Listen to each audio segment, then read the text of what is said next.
My name is Dick Thompson. Shortly after college, I spent 8 years with General Motors, and then I had the good fortune of, with 4 other gentlemen, opening a business where we manufactured electrical wire and cable.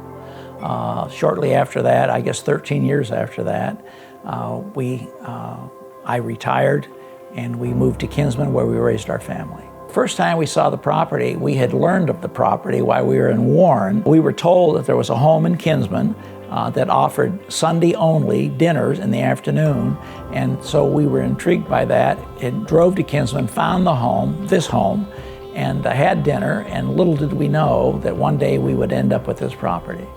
The architectural significance, this home is listed, shown in all the early Ohio home books, and is stated that one of the finer examples of architecture in the Western Reserve. I think historic preservation, historic homes are an important part of Kinsman, who we are, many of which still stand today. Some of the biggest challenges in restoring the home was blending the old with the new, if you will. Now, Ron and I are not purists in the sense that we're going to freeze during the winter just to maintain historical preservation. It had to be brought into the 21st century, and I think that was the most difficult thing, being sensitive to historical preservation, but also bringing it into the 21st century. We have a motto, our tagline here, historic property with modern hospitality.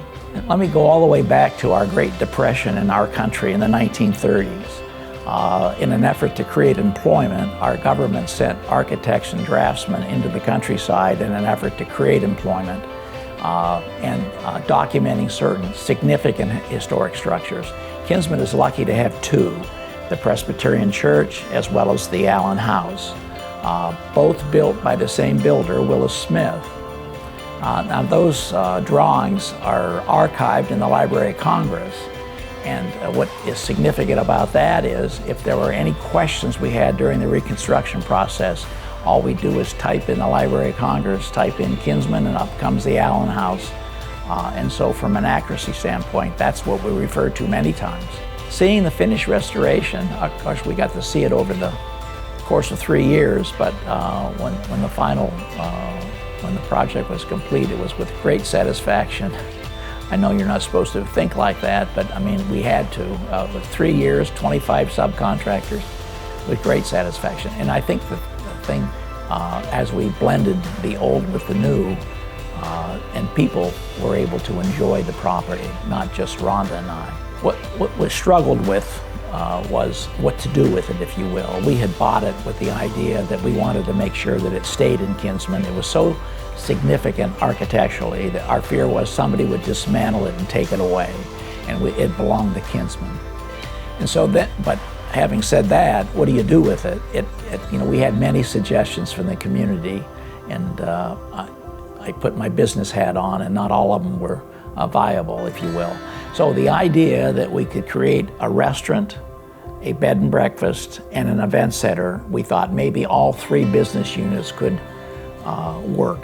The 1835 stone house that we added to the property has a great story. Let me go all the way back to the 1970s again. Ron and I were either just married or before we were married, but nevertheless, in the early 70s, we were on a historical home tour in downtown Warren, Ohio.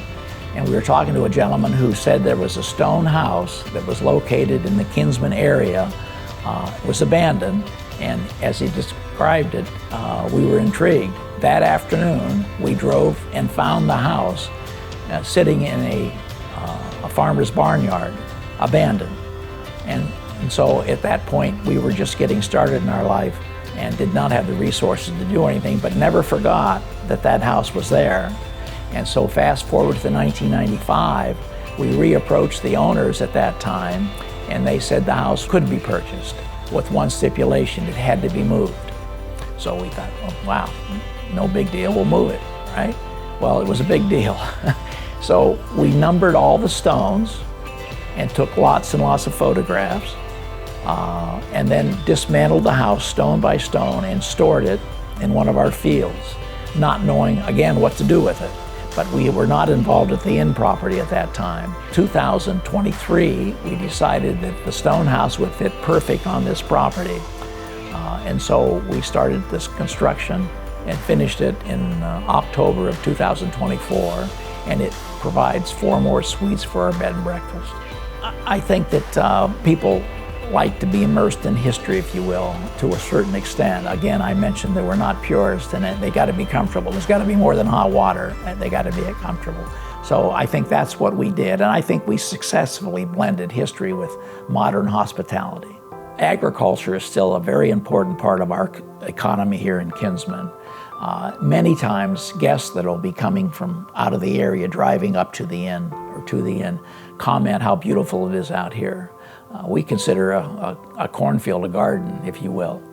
So, and to preserve that, we have many area farmers have partnered with the Western Reserve Land Conservancy to conserve, put easements on their land, if you will. Today, there is an excess of 16,000 acres that have been conserved in the Kinsman area, if you will, and surrounding communities. And what that means is that for future generations, these wonderful vistas that we have will remain so. There's one piece of the puzzle that is yet to be put in place. We have an event center, and the event center is a 3-season event center with a canopy. Our hope is to make it a permanent 4-season event center. The designs are done. Unfortunately, COVID hit and they got put on the back burner. Our hope is to make it a 4-season, and so we would make a permanent event center. If Dr. Peter Allen could see the inn today, he would be pleased. I often ask that question with regard to the previous owner that we had bought the house from. I think she would be pleased too to think that whatever they built in the beginning or midway, that it is living today. To have a project like this, it just doesn't happen. It's rare, and to have it in my hometown, pretty special.